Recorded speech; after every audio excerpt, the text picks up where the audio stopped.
Oh my God, it's another day.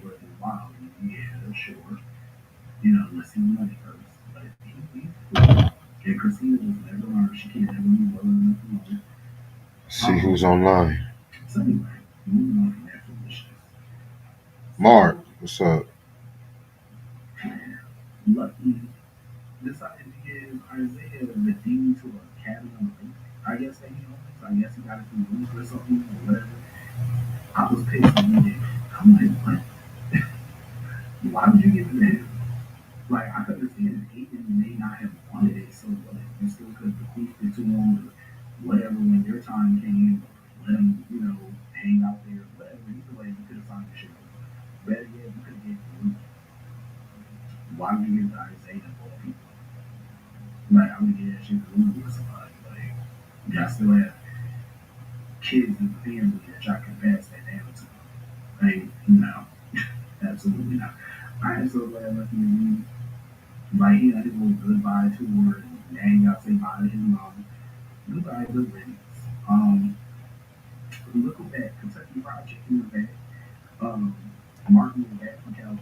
Hope everyone's having a good night.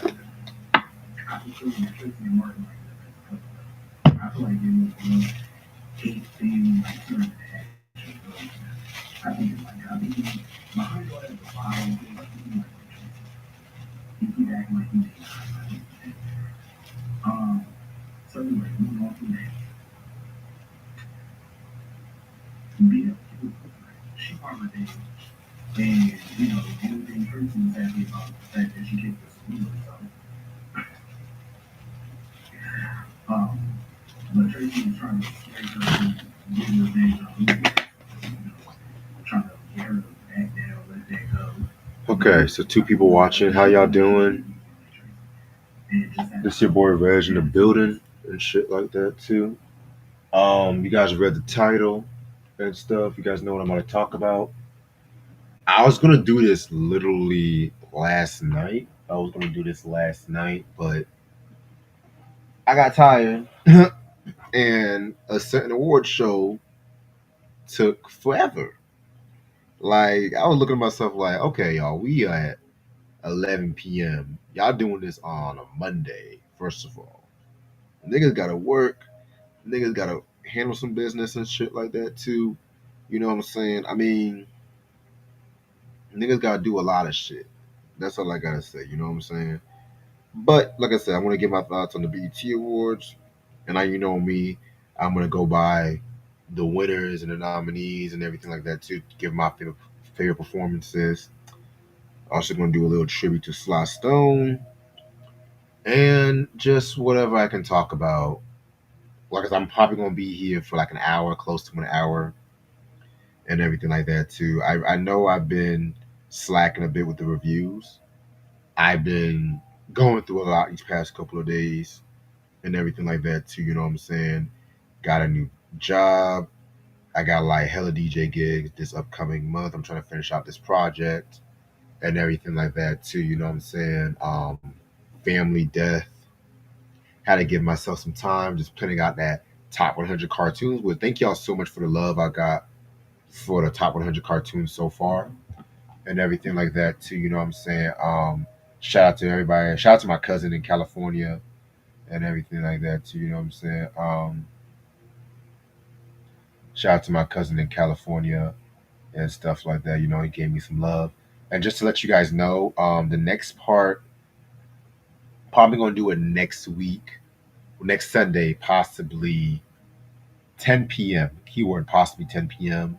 If anything changed, I'll let y'all know ahead of time and stuff like that too. You know what I'm saying? So, yeah, man, just let y'all know and everything like that. You know what I'm saying? Yeah. What's up, Q? And thank you so much. Thank you so much, Q. Yeah.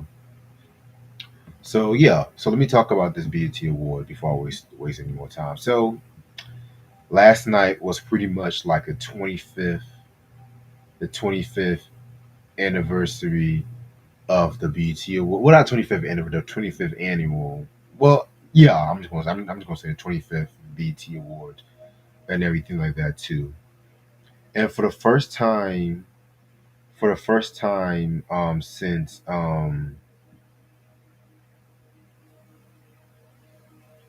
probably the first time since 2008, they played it on a weekday. Because if you guys remember, for all my younger heads and stuff like that, the BT Award, they always used to play that like on a Tuesday and stuff like that too, like the second or third Tuesday of June and shit. You know what I'm saying?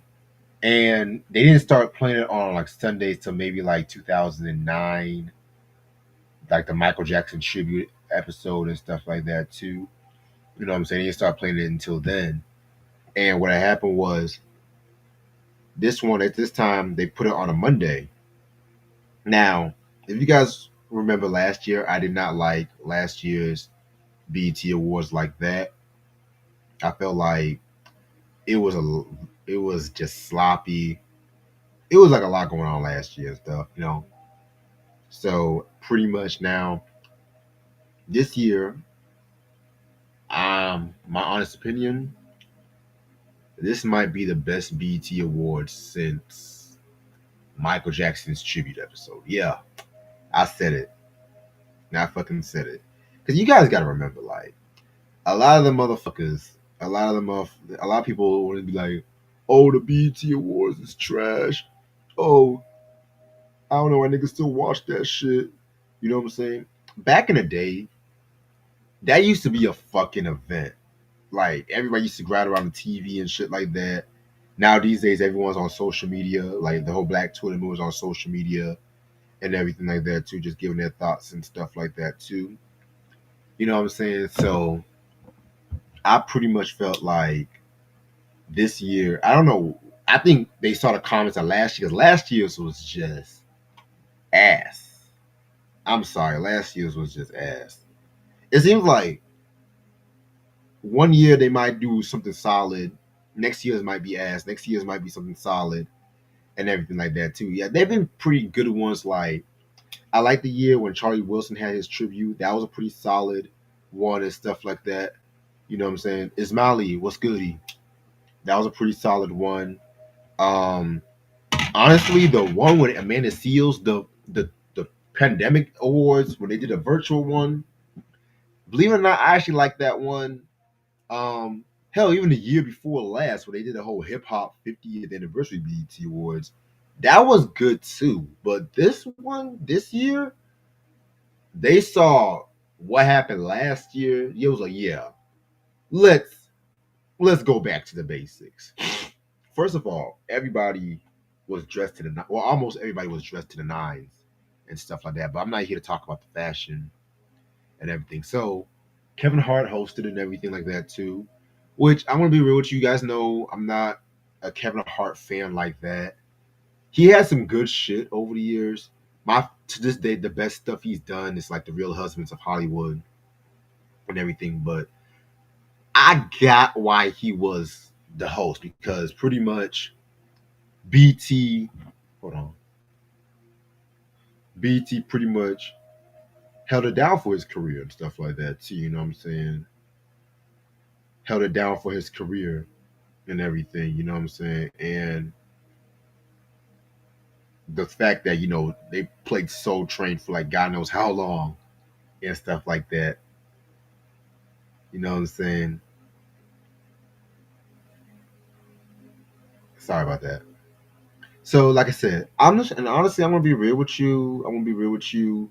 He did kind of make me laugh on a few occasions. On a few occasions with this awards, he still had that cringy Kevin Hart thingamajig, but yeah. Now, pretty much, this award show was like a tribute to everybody. They started off with the 106 in Park tribute, which I thought pretty much that was what the whole show was going to pretty much be based on. Because you got to remember, 106 in Park pretty much was like, what's up, Romero? 106 in Park pretty much was like the staple of BET for years and everything. It pretty much picked up where like shows like Video Soul and Planet Groove and everything. Like y'all remember Teen Summit, Planet Groove, Cedar's World, all that fucking shit. You know what I'm saying? But 106 in Park was just that stamp. Like they had like a lot of the acts that was popping. Like they had A Marie, Mr. 106 in Park himself, Bow Wow, B2K reunited, which surprised the fuck out of me. I guess Omarion had to humble himself and shit like that too. That's another story for a different day. Um, who else? Who else? Who else? Um, Other acts like B2K and everything. What was that other group? I think Jim Jones was there. Yeah, so pretty much if you were popping at that era and stuff like that, yeah, you definitely was up there. I felt like that tribute was definitely good and everything like that too. You know what I'm saying? Um, Other favorite performances. You know what I'm saying? Believe it or not, I loved Glorilla's performance with Keisha Cole. That was pretty cool and everything like that too. You know what I'm saying? I actually liked Lil Wayne's performance, and I'm gonna tell you why I like Lil Wayne's performance because spoiler alert, I did not care for the Carter Six, but he actually performed one of my favorite tracks for the Carter Six, and so I'm gonna save that because I'm actually planning on doing a review on that in the next couple of days.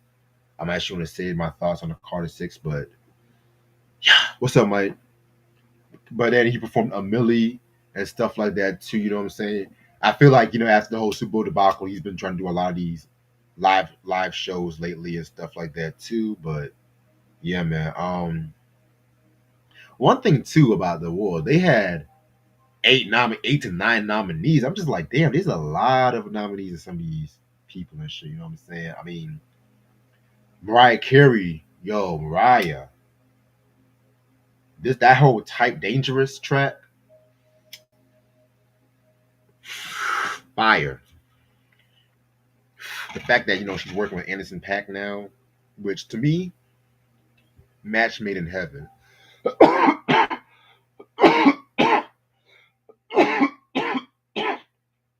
Excuse me.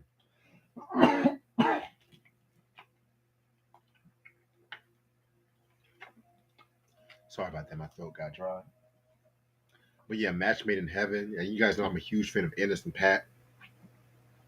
You know what I'm saying? She did her thing on this one. Um, who else performed? Who else performed? Playboy Cardi performed. I'm not the biggest Playboy fan either. Actually, I'm gonna be real. I'm not a fan, but I feel like his performance might be one of the best performances he's done. To be real with you, Tiana Taylor performed too. I'm glad she's doing music again and stuff like that too. I'm gonna have to hear the album or the project to really get a full scope and stuff like that. I like to perform, but I definitely musically I gotta hear the projects and shit. You know what I'm saying? Real Husbands of Hollywood, they got back together and shit. You know what I'm saying? I mean, I feel like I'm missing somebody. I'm going to talk about the main performances before I actually get to the tributes. I feel like I'm missing somebody. If I miss somebody, somebody mention it in the comments. So, okay, let's get to these tributes and shit. Fuck it. So they did the whole tributes to everybody. So I'm gonna start with a Jamie Foxx tribute. Yo, probably the best moment of the night, in my opinion. They had Stevie Wonder, who never got a Lifetime Achievement Award from BET. I know people want to say, well, he got a Hall of Fame years ago. Nah, I want a Lifetime. The fact that y'all can give Diddy and Busta Rhymes, and that's no shot against Busta Rhymes and everything. It's still fuck Diddy though. But Stevie Wonder, cats like Stevie Wonder and George Clinton too. I mean, they never got their awards and stuff like that too. And I know people want to say, well, Stevie, he's an icon. He's always getting honored, but I still want to see him get a lifetime achievement award. But I might do another video on that shit. But yeah, he honored Jamie Foxx and everything, and then they did the whole montage and shit like that too. You know what I'm saying? Um, then they had people like they had like Craig Robinson. I think that was Craig Robinson on the piano. They had people like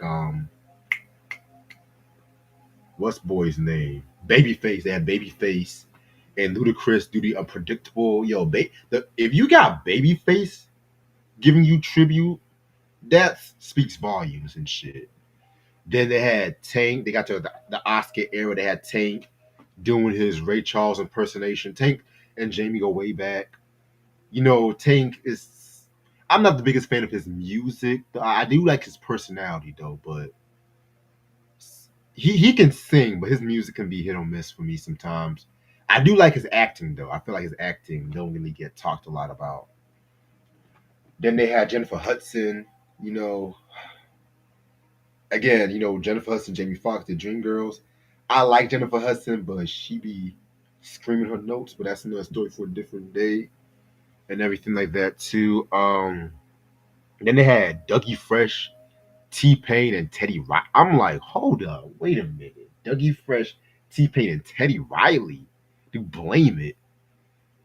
Oh my god. Dougie Fresh is always gonna appear on the BET Awards.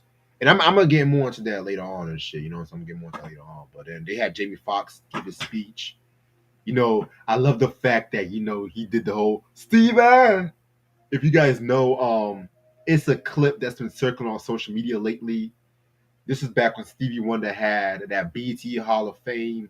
And they had the Elton John performance where, you know, um Elton John, he gave tribute to Stevie Wonder.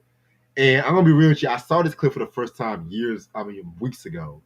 And they said this is why Elton John never appeared on BET again. I'm just like, okay, it's the portfolio. Okay, he did his thing, and then also he had Jamie Foxx imitated him. It was like Steven, Steven. You know what I'm saying? I'm sorry, I had to die laughing because if you guys know, back in the like that time, Jamie Foxx. I'm gonna be real with you. He had no fucking filter. Don't believe me? Look at that fucking roast he did when Doug Williams was trying to roast Emmett Smith and everything like that too. And Jamie just stole the show. I'm not gonna if you guys know, all I'm gonna say about that is I'm your conscience. That's all I'm gonna fucking say. Ray Sean, what's up? Mike, what's up? Q said, what about the Kirk? I'm gonna get to Kirk. I'm gonna get to all the tributes. It's like, mind you, it was a 4 hour show. Like it's a fucking 4 hour show. So just bear with me and shit like that. You know what I'm saying? Mm, where was I? Okay, yeah. So Jamie Foxx, the thing that really got to me was when he said when the memoriam happened, he said that could have been him, and you just had to think about that because like 2 years ago around this time he was going through his health issues and stuff like that, which I know people want to say a certain somebody has something to do with it, which okay, I forgot to mention. I feel like they had this in the Monday because, quote unquote, they didn't want no after parties because a certain diddler was known for them after parties and shit. And he's going through what he's going through and whatnot too. You know what I'm saying? So that's why I feel like they brought it back on the Monday because back when they had it on the Sunday, it was a weekend. Everyone still turned up on the weekend and shit like that. That's why Kevin Hart said no after parties and stuff like that, and everyone's getting out alive and stuff like that too. You know what I'm saying? So that's pretty much why I believe they had it on a Monday. But yeah, so Jamie Foxx did his fucking speech and everything like that too. Just going through his whole career. He said the thing that really got to me the most was when he said, "I don't know why I had this second chance, but I'm gonna live by it." Pretty much. I'm just paraphrasing what he said. You know what I'm saying? So love that's probably just the best moment of the night. My only gripe, and this is just a small gripe. I know I wish they would have talked more about the Peep This album. I wish somebody would have done like a infatuation, because if y'all know about that song, is it just infatu? All my die-hard Jamie Foxx fans, y'all should know about that Peep This album. And yes, we've done a review on that album years ago and everything like that too. You know what I'm saying? Yeah, they did take the entire speech down and stuff like that, because he was on. We thought he was thinking Cassie, and we all know what was going on with that. So yeah, then they did the Mariah Carey tribute. They had Busta Rhymes give tribute, which I'm not mad. I just feel like it was kind of like a weird place, because Bust they had that song, "Baby, if you give it to me, I'll give it to you," which I fucking hate that song even to this fucking day. I fucking hate that song. You know what I'm saying? But I was like, you know what? I'll accept it. I'll accept it. They could have just even had Stevie Wonder. They could have just even had Stevie Wonder and stuff. But I was just like, damn. Mariah Carey was just like, no one's gonna give me tribute. I'm gonna promote my music. I'm gonna let y'all motherfuckers know I'm still here and stuff like that. Ain't nobody gonna give me more tribute, because she didn't want nobody fucking up her song. Because Mariah Carey and shit. I don't give a fuck. I'm still a diehard Mariah Carey fan to this day. You know what I'm saying? Sometimes some albums she does piss me off though, but Mariah Carey's still a legend. And yeah, and she a fucking Scorpio too. So yeah. And then you had the Snoop Dogg tribute, which, let's get the elephant out the room. Let's talk about it. I know people want to say, "Oh well, he was performing for Trump. Now he get a BET award." 'Cause I know niggas was not happy and stuff like that too. You know what I'm saying? Niggas were not happy about that shit. You know what I'm saying? Me personally, I won't be real with you. I want Politics is politics. You know what I'm saying? I just feel like it's crazy work how, and this is why I don't believe in cancel culture. This is why I sometimes don't believe in cancel culture, because one minute somebody's canceled, next minute y'all love them again and stuff like that too. You know what I'm saying? So yeah, he had excuse me, he had Dre do his speech, which I know people will be like, "Oh, Dre is an abuser." I was like, okay, we heard it all before. We heard it all before and shit. Some of y'all favorite motherfuckers be abusers and shit, and y'all still support them and stuff, and be a young boy, Blueface. But I'm gonna keep my mouth shut on that, Ray J. But I'm gonna keep my mouth shut on that and all that. But yeah, Snoop brought up his wife and stuff like that too. I already knew the tribute was going to be good. So pretty much for a pretty short tribute, they definitely did his thing. They had Charlie Wilson up there and stuff like that too. They brought Corrupt. They brought Warren G, which I'm so glad Warren is actually getting more flowers these days and everything. Because I know in recent news he was he pretty much made like a lot of conversation when he was talking about how he always felt that he felt sided by um he felt like sided by like Snoop and Dre and everything like that too, you know what I'm saying? So I'm glad that they brought him out to perform on stage. Yo, when he performed Down for My Niggas from the No Limit Top Dog, oh man, I lost my fucking mind, because usually when they have like a Snoop tribute, they always want to do Beautiful and Gin and Juice, and which again, all classics. Drop It Like It's Hot, all classics. But I'm sorry, just like a gnat and stuff like that I'm trying to get out. I'm sorry about that, but then when they did it, that don don don don don don don, I was like, yes, I lost my fucking mind and shit like that too. You know what I'm saying? And speaking of Snoop, it's kind of funny. I gotta go off topic. It's kind of I don't want to say it's funny, but it's kind of crazy how when Tyler Perry was doing his speech, Tyler Perry, he was talking a lot. He was talking a lot, talking about black billionaires, how he made more black people billionaires than a lot of people and stuff like that. Which is true. Like, say what you want to say about Tyler Perry. Does he always make the best movies? No. But I do love one thing I always respected about him is the fact that he gets a lot of these black actors and actresses that may not have been making like a lot of noise, and he brought them back and everything like that. To prime example, Cicely Tyson. and stuff like that. When he started putting Cicely Tyson in his movies, it pretty much reintroduced her to a whole new generation and stuff like that too. You know what I'm saying? The stuff that he did for Taraji P Henson alone, like yeah, Taraji again, she was successful, but I feel like when she was working with Tyler, her profile kind of elevated. That she was on that movie with Brad Pitt, The Curious Case of Benjamin Button, and she got that Oscar, if I'm not mistaken. Yeah, you know what I'm saying? And yeah, man. But yeah, it was funny how he was talking about how Trump, but he didn't actually say Trump's name. He's talking about how pretty much they're doing their best to erase Black history in libraries and certain schools, and they pinned the camera right at Snoop Dogg and stuff like that. Which I feel like, yo, that's some messy ass work, right? You know what I'm saying? But back to the Snoop Dogg tribute. Romeo said, "No Limit, Top Dog, or The Last Meal." Ooh, good question. You know what? I might have to go with The Last Meal on this. I'm gonna have to go with The Last Meal, but No Limit, Top Dog is so fucking close, literally so fucking close and shit. Because I feel like both of them can either go up against as my third and fourth favorite Snoop album and stuff like that too. Because my favorite, of course, is Doggy Style. Then my second favorite is Pay the Cost to Be the Boss, which surprised a lot of people when I did that review. Then my third one might be The Last Meal. Then the fourth one definitely is gonna be No Limit, Top Dog. I feel like those four those four Snoop albums, all classics and everything like that too. You know what I'm saying? All bangers, honestly. Yeah. Um. Okay. Yeah. So then he did Down for My Niggas, and they did Ain't No Fun If Your Homies Can Have None. I love the tribute he did to Nate Dogg when they did Nate Dogg's verse on the next episode. So, excuse me. As far as tributes go, that was definitely dope and shit. Then we had the Kirk Franklin tribute. Now you guys should know, Kirk Franklin. He's a very interesting character. His music definitely.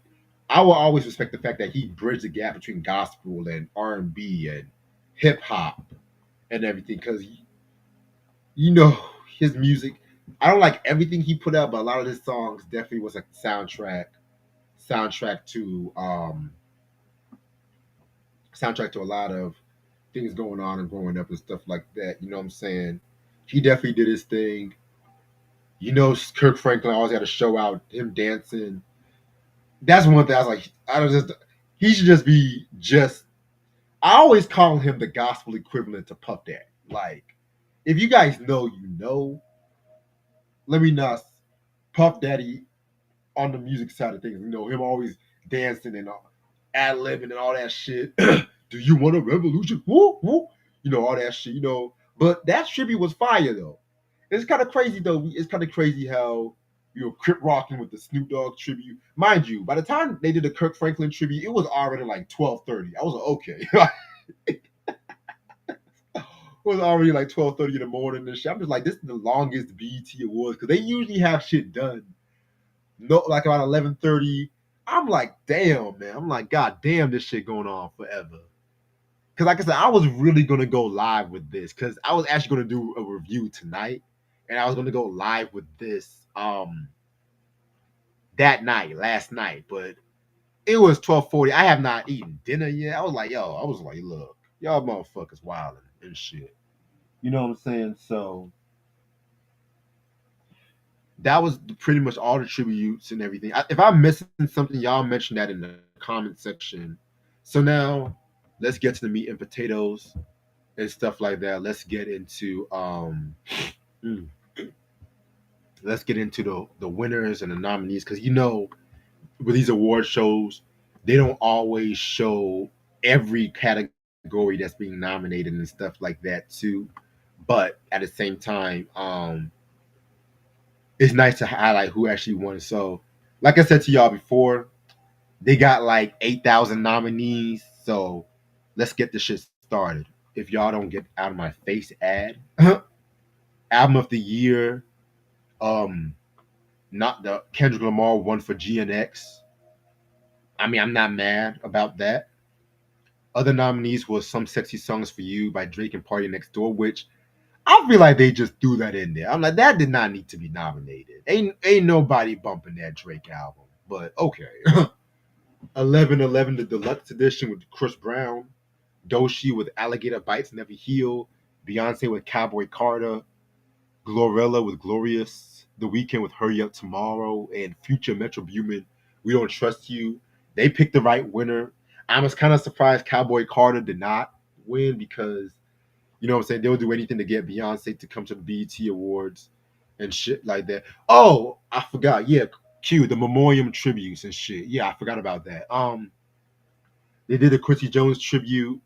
They did Secret Garden, Luke James, and some other guys did Secret Garden. That was pretty decent and everything like that too. You know what I'm saying? Then they had the Angie Stone tribute. That was good. That Black Country Singer did that one. My only gripe, I wish they would have done a Maze featuring Frankie Beverly tribute, but maybe the Soul Train Awards might do something. I don't know. I'm wait, did they do one last year? Y'all correct me if I'm wrong, if they did one for the Soul Train Awards, but I was surprised they didn't do something for Maze featuring Frankie Beverly. But you know, it is what it is and shit. Yeah, man. So yeah, they definitely pick right with Kendrick for GNX. Oh, and speaking of Kendrick actually one thing I love the fact that even though him and SZA didn't actually perform, they were actually there. Cause you know when it comes to the BET Awards, motherfuckers act like they too big to perform for the BET. Oh, and Mariah, she said that was actually her first BET award. How the fuck did Sam Smith and Willow and Jaden Smith get a BET award before Mariah is beyond me? That's another story for a different day and shit like that. You know what I'm saying? So, yeah, Kendrick. 'Cause I think the last time he appeared on the BET Awards was like the year Prodigy died and shit. You know what I'm saying? So, yeah, man. Shout out to Kendrick. I don't think Drake appeared in the BET Awards after he quote unquote got big, but I'm gonna keep my mouth shut on that. Um, favorite female R&B pop artists. SZA won. Other nominees was Ari Lennox, Ira Starr, Coco James, Kalani, Muni Long, Summer Walker, and Victoria Monet. Very tough category. I kind of thought Victoria Monet was actually going to win that one, but yeah. Best male R&B pop artist, Chris Brown won that one. Other nominees was Bruno Mars, Drake, Friday, Leon Thomas, Teddy Swims, The Weeknd, and Usher. I'm trying to think. They could have at least had October London and that shit. You know what I'm saying? But okay. Best group, Future and Metro Boomin won for best group. Other nominees was 41, Common and Pete Rock, Drake and Party Next Door, Flo, Jacquees and Deja. What the fuck did Jacquees and Deja Love dropped? Okay, they just be throwing in artists. That's one thing about BT was that we had the side eye. They just throwing artists sometimes and shit like that too, you know. But okay, best collaboration, Kendrick and SZA with Luther. Not mad about that. Other nominees was 30 for 30, SZA and Kendrick, Alter Ego, Doshi and JT, Are You Even Real, Teddy Swims and Giveon, D Bills featuring Kyle Rich, Kai Sweevo, and KG Beckham, Bless, Lil Weezy, Weezy and Young Thug, Like That, Future, Metro and Kendrick, Sticky, Tyler, Glorilla, 60 Red, Lil Wayne. I love that song, Sticky, by the way. And The Weeknd and Playboy Cardi with Timeless. Yeah, that Luther track. Fire. Love that. Best female hip hop artist, Doshi won that one. Other nominees was Cardi B, Doja Cat, Glorilla Lotto, Megan Thee Stallion, Nicki Minaj, and Rhapsody, Sexy Red. They just be throwing in motherfuckers for these nominees. I swear to God. Yeah, Doshi won. She deserved that. Best male hip hop artist, Kendrick Lamar, of course, I mentioned. He won that and stuff like that. Two other nominees was Big X The Plug, Bossman DeLo, Burna Boy, Drake, Future, Key Glock, Lil Wayne, and Tyler the Creator. Okay. Video of the Year, Not Like Us, Kendrick Lamar won that one. Other nominees was Key Glock, 3 a.m. in Tokyo, Shabuzi Bar Song, Kalani After Hours, Denialist, The Ridoshi, Family Matters, Drake. They messy as hell for that. Timeless, The Weeknd and Playboy Cardi, and Type Shit, Future Metro, Travis and Playboy. Dave Free and Kendrick won for Video Director of the Year. Other nominees was Anderson Paak, B Pace Productions, Benny Boom, Cactus Jack, Cole Bennett, Dave Myers, Foggy Graw, Tyler. Best New Artist Leon Thomas. Other nominees was 41, Ira Star, Big X The Plug, Bossman DeLoe, D Bills, October Londoners, Shabuzi, and Teddy Swims. Gospel Inspiration Award, Glorilla, featuring Kirk Franklin, Maverick City, Rain Down on Me. Other nominees was Common, P Rock, Jennifer Hudson, God There Is, Pastor Mike Jr., Amen, Friday, Better Days, Yolanda Adams, Church Doors, Maverick City Music, Jordan Swatch and Lamar, Constant, Tim LeMan, Deserve to Win, Rap City Fate. Viewers' Choice Awards, Residuals, Chris Brown. Not mad about that. I was kind of surprised though, because you know how 1 minute people love Chris, next minute people don't love Chris, but he's been doing his thing this year and last year. He's been doing his thing. Denials, River Doshi, Drake, Nokia, Future Like That, TGIF, Glorilla, Not Like Us, Kendrick, Luther, Kendrick, Lado, Boki. Um, Best International Act. They didn't give a winner for this one. Okay. Summer Walker won the BT Her Award.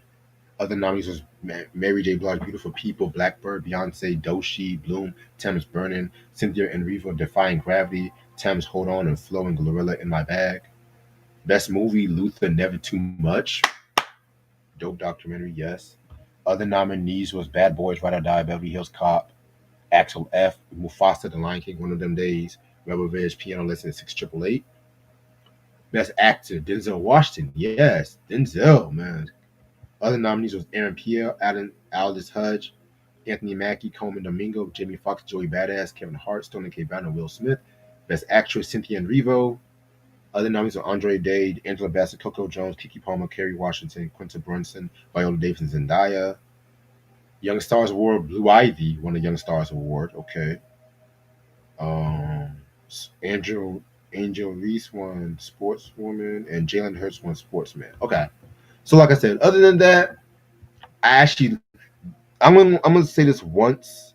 Don't come out next year with some whack shit. That's all I'm gonna say. Keep this fucking same energy. Whoever was the director, the showrunner of this award, keep that same fucking energy for next year. Keep that same fucking energy for next year. That's all I gotta say. You know what I'm saying? So, all right.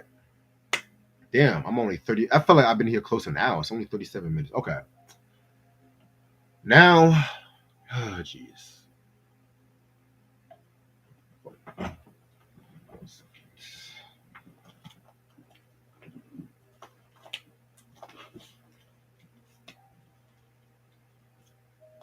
got to do this. I got to do this. I got to do this.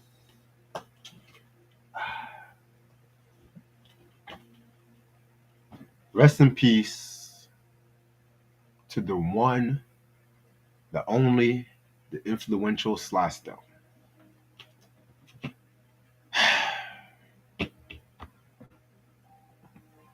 This one definitely was unexpected, but at the same time, I'm glad he lived the, as long as he did.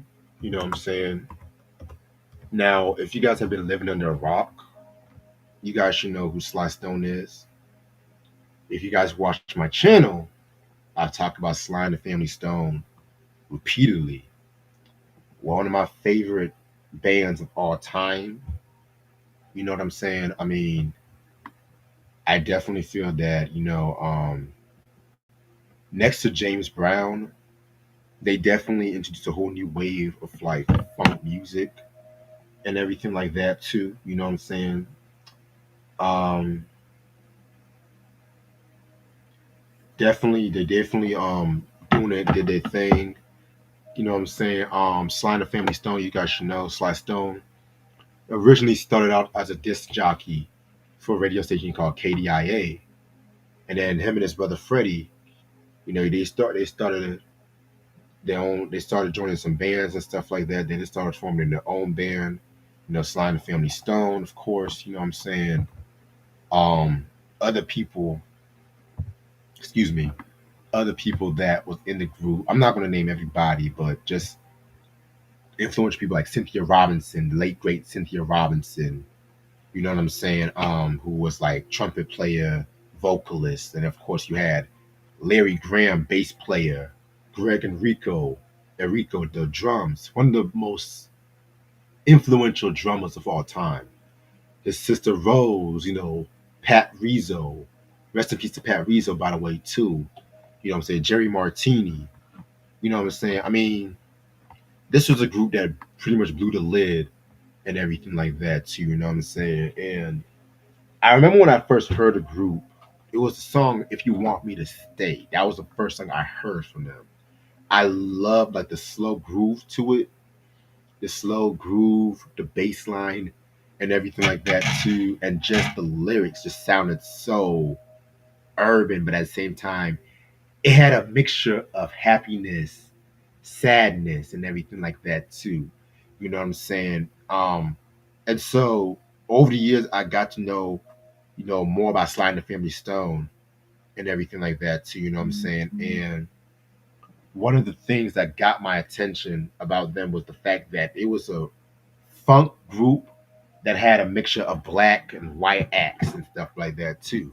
And mind you, when I got into this group, maybe like when I was like in 11, 12 years old, maybe 10, I don't know, one of them years and stuff like that too. And I heard songs like Dance to the Music, Dance, then I Want to Take You Higher, classic track right there. It's a family affair. Um, Love City. Let me tell y'all something. The Ed Sullivan performance of Love City, must watch. That's all I'm going to say. No, and I just love the fact they were definitely influential in just not being afraid to be themselves, if that makes sense, and everything like that too. You know what I'm saying? Because this group really influenced everybody you can think of. I'm gonna break it down for y'all. Like, if it wasn't for Sly and the Family Stone, Motown would not have gotten this funky edge. And I'm gonna say this because and I want y'all to pay attention because I'm gonna take y'all through a history lesson. Norman Whitfield, yes, the Norman Whitfield that was working with Rolls Royce, y'all should know he started with Motown, and he was producing for like acts like the Temptations, and he got the Temptations doing psychedelic soul, like songs like "Papa Was a Rolling Stone," "Psychedelic Shack," "I Can't Get Next to You," and everything like that too. And it really all started when he had that song "I Know I'm Losing You" and everything, which that was like a precursor. But over the years when he was working on them, and especially when Dennis Edwards came in the group, pretty much they got more funky. And I've always, with all due respect to David Ruffin, I know everyone loves David Ruffin. I love David Ruffin, but me personally, when Dennis came in the group and they had that funkier edge to it and everything like that too. Oh my God, they were dropping heat like 68 to maybe like 73, 74. They were just dropping mad heat. And even when Norman Whitfield was working with Marvin Gaye, the MPG album from 1969, underrated album from Marvin Gaye. That came out like 1 year after In the Groove, which I think he also did some work on that album too. Timeless masterpieces right there. Timeless and everything. And then, you know what I'm saying? Then you, of course, know Stevie Wonder. He's another one. When he was doing a lot of his shit, like Innovisions and Talking Book, he was listening to Sly and the Family Stone too. And it wasn't even just Motown. Like Miles Davis. Yes, that Miles Davis. When he was doing shit like the Electric Period, like when he was dropping shit like Bitches Brew and On the Corner, they was listening to that fucking shit. You know what I'm saying? Like, I remember I was reading an interview, and when the fresh album from Sly and the Family Stone came out, they had that song, I think it's called In Time. And I'm gonna get into the fresh album in a minute. They had that song In Time. And pretty much what was dope, he made his group listen that he felt like that was some of the best shit ever. And that pretty much influenced a lot of his shit from the early to mid 70s. You know what I'm saying? Especially when you hear like the Get Up on It compilation. Ooh. And I'm not even just gonna stop there. Sly and Family Stone influenced two of the greatest funk acts of all time. Rick James and Prince.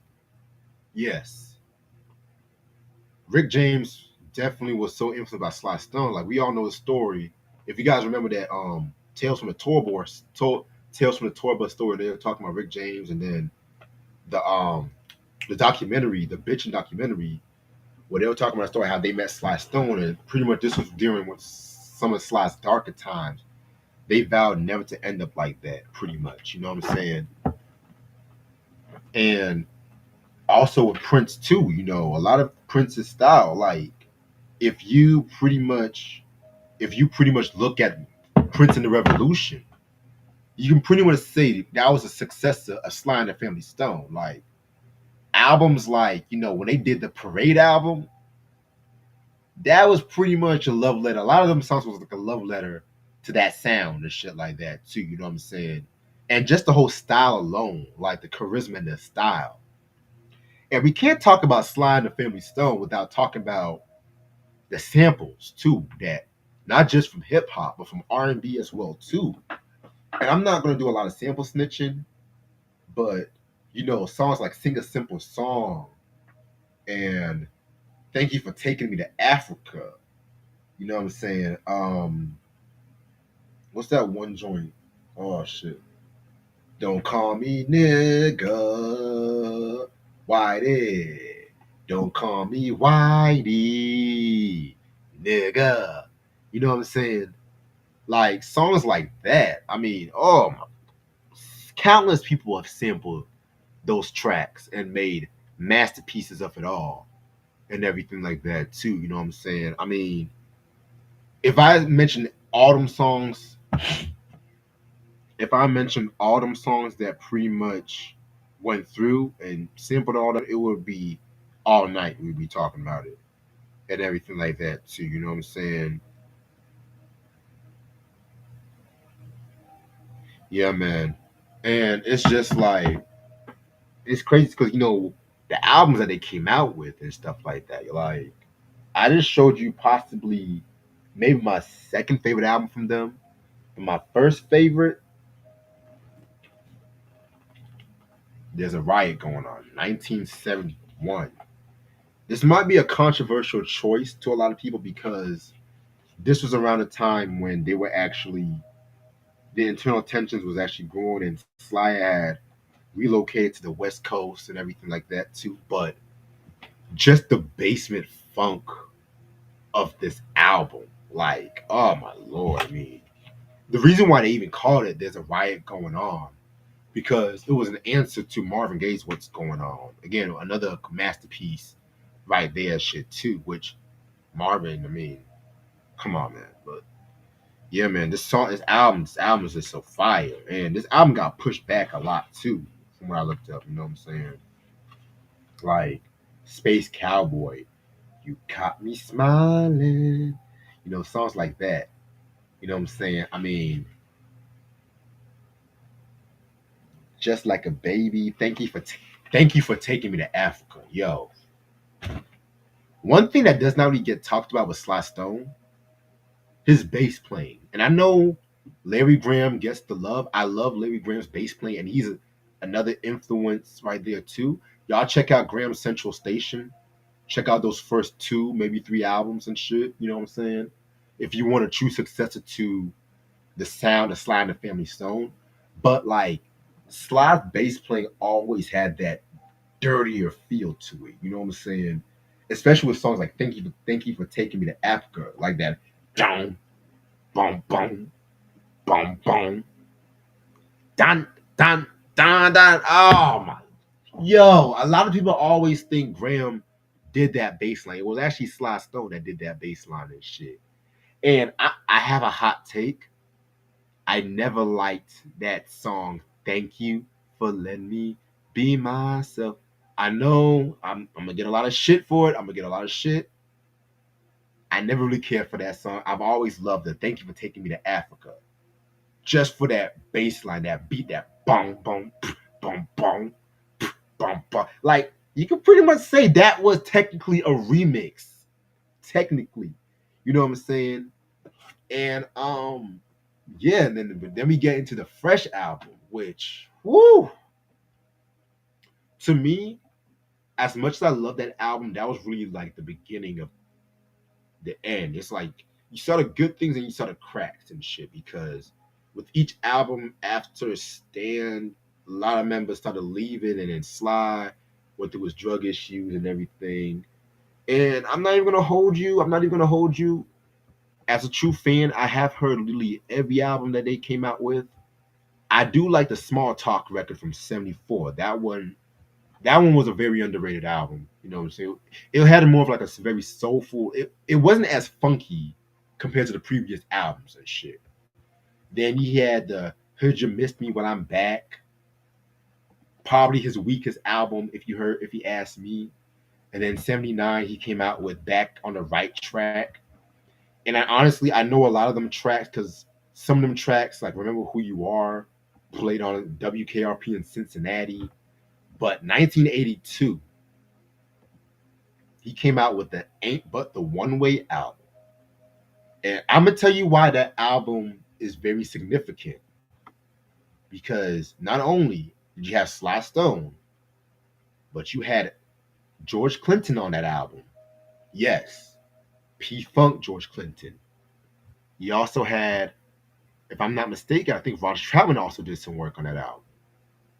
Pretty much three generations of funk on that album. And it was pretty much like Sly, George Clinton returned the favor to Sly Stone because Sly appeared on the Electric Spanking of War Babies Funkadelic album, which is a very dope, underrated Funkadelic album. Oh, oh, oh.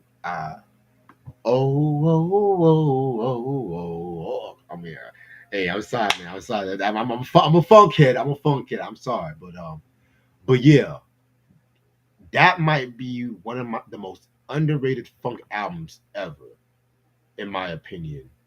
You know what I'm saying? And it could have rejuvenated Sly, but he just became a recluse and shit like that too, and everything. And I don't want to talk about the downfall. I want to talk about the legacy of Sly Stone because he really was the dude that blew the lid to like the modern black music and everything like that too. You know what I'm saying? And we did shout out to Try. We did talk about the documentary that came out, dope documentary from Questlove. You know what I'm saying? We did talk about that. I felt like that was a very, very, very dope documentary.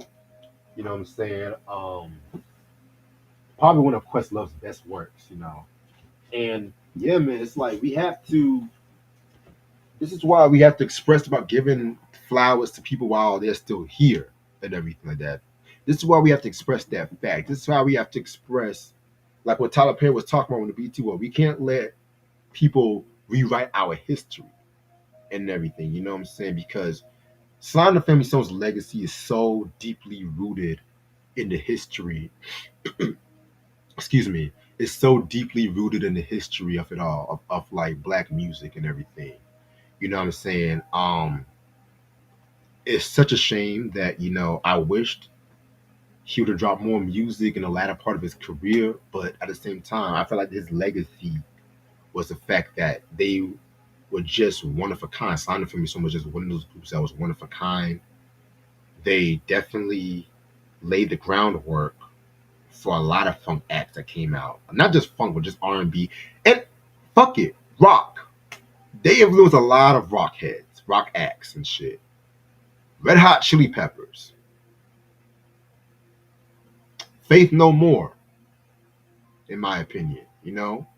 Hell, I would even go as far as even say Jimi Hendrix, especially once he was doing a lot of shit like when he was doing the Machine Gun. What else? Let me give me 1 second. Saying it right.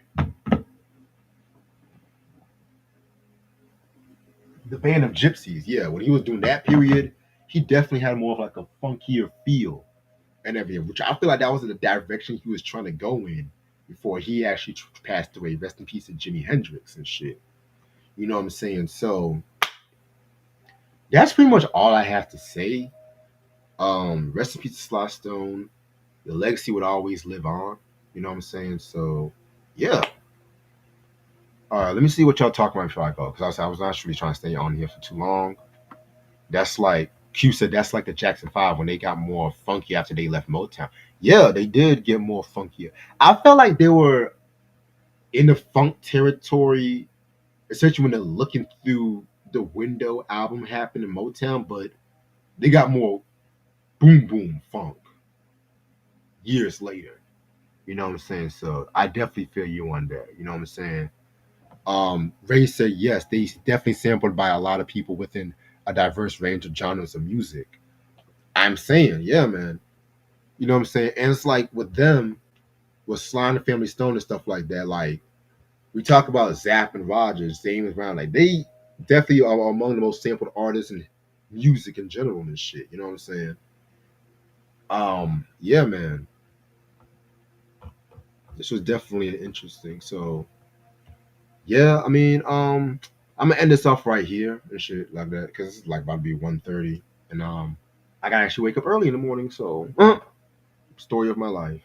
But yeah, man. Thank y'all so much for watching and everything. I do got some reviews coming up, and like I said, I thought I was gonna do a review tonight, but I'll definitely push that possibly tomorrow. I'll definitely probably pre-record it, maybe in the morning. Let me see how I'm feeling in the morning and stuff like that too, or after I get my hair cut. Let me see how I'm feeling. If not, I'll definitely pre-record. It will be recorded sometime tomorrow. Let's just say that. You know what I'm saying? So, thank y'all so much for watching, and let me know what y'all think about the BET Award. Let me know what favorite memories you have assigned to family, some favorite songs, favorite albums, and stuff like that too. Peace.